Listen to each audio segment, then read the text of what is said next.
ይህን መልእክት አታሳልፉት። ወይ ልፈነጽ እየደመና ወቅት አይለፋችሁ።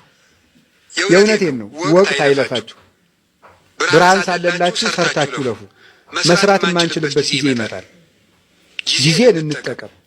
ሚዲያ ያላችሁ ሁሉ እንድትቀሰቅሱልን፣ እንድታስተላልፉልን፣ ሀብታሞችም ነጋዴዎችም ሰምታችሁ እንዳልሰማችሁ እንዳትሆኑ እግዚአብሔር ለእናንተም አቤት እንዲላችሁ እናንተም ስንጠራችሁ አቤት በሉ።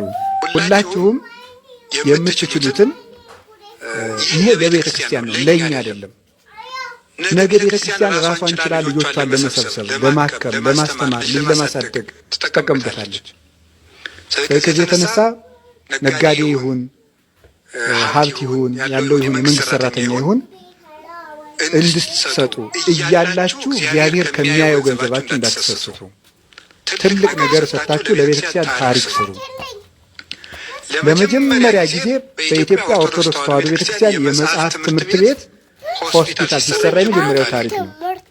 የዚህ ታሪክ ተሳታፊ እንድትሆኑ ሚዲያ ያላችሁ ሁሉ እንድትቀሰቅሱልን፣ እንድታስተላልፉልን፣ ሀብታሞችም ነጋዴዎችም ሰምታችሁ እንዳልሰማችሁ እንዳትሆኑ እግዚአብሔር ለእናንተም አቤት እንዲላችሁ እናንተም ስንጠራችሁ አቤት በሉ። እኛም እንደ ልጅነታችን እንታዘዛለን። ስበኩ ብንባል እንሰብካለን። ምከሩን ብንባል እንመክራለን። አስታርቁን ብትሉን እናስታርቃችኋለን። ጸልዩልን ካላችሁ ደግሞ እኛ ኃጢአተኛ ብንሆንም በማህበር ጸሎት እናስባችኋለን። እኛም ስንጠራችሁ አቤት በሉ፣ እናንተም ስትጠሩን የአቅማችን አቤት እንላለን። ሰምታችሁ እንዳልሰማችሁ አትሁኑ። ይህን መልእክት አታሳልፉት። ወይ ልፈነጽ እየደመና ወቅት አይለፋችሁ። የእውነቴን ነው። ወቅት አይለፋችሁ። ብርሃን ሳለላችሁ ሰርታችሁ ለፉ። መስራት የማንችልበት ጊዜ ይመጣል። ጊዜን እንጠቀም። ያ ነው ሆስፒታሉን የመረጥነው። ሀገርን ማገልገል አለብን። እኛ ኦርቶዶክሳውያን ያላመኑትን ጭምር እንድናገለግል ታዘናል።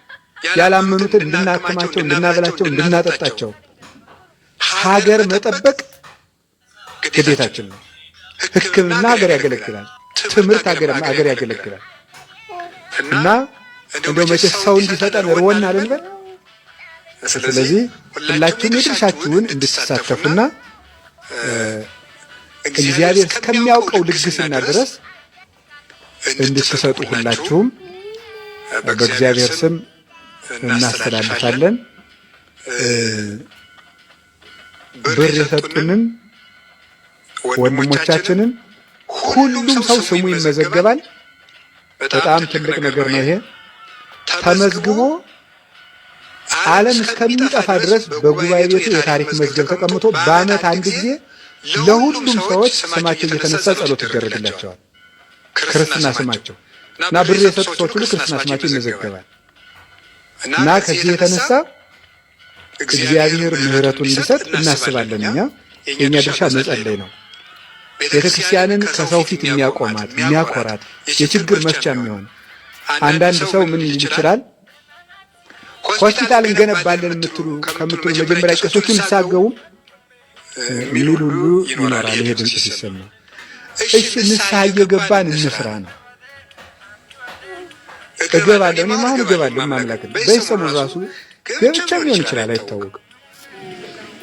ንስሐ ገብቻለሁ መሰሳ ይባል ነገር ንስሐም እንገባለን፣ ስራም እንሰራለን። መጀመሪያ ቤታችን ሳታጸድ ሌባ ሁላ ምናምን እዚህ እንትን እያልኩ ምናምን ሆስፒታል ምናምን ትላለጥ ነው እንዴ? አባሏቸው አንዴ የበቁ አባት አቤት ጸሎተኛ ለመሆን ምን ላድርግ አላቸው። ጸልይ። ጸሎተኛ ለመሆን መፍትሄው ምንድን ነው? መጸለይ ነው። ስትጸልይ ጸሎተኛ ያደርግሃል እግዚአብሔር። ኢትዮጵያ ውስጥ ያሉት አሁን የአስተዳደር ችግር፣ የቤተ ክህነት ችግር፣ የቄስ ችግር፣ የመነኮሳት ችግር ሁላችን የሌሎችን የጳጳሳትን አላውቅም ያላየውም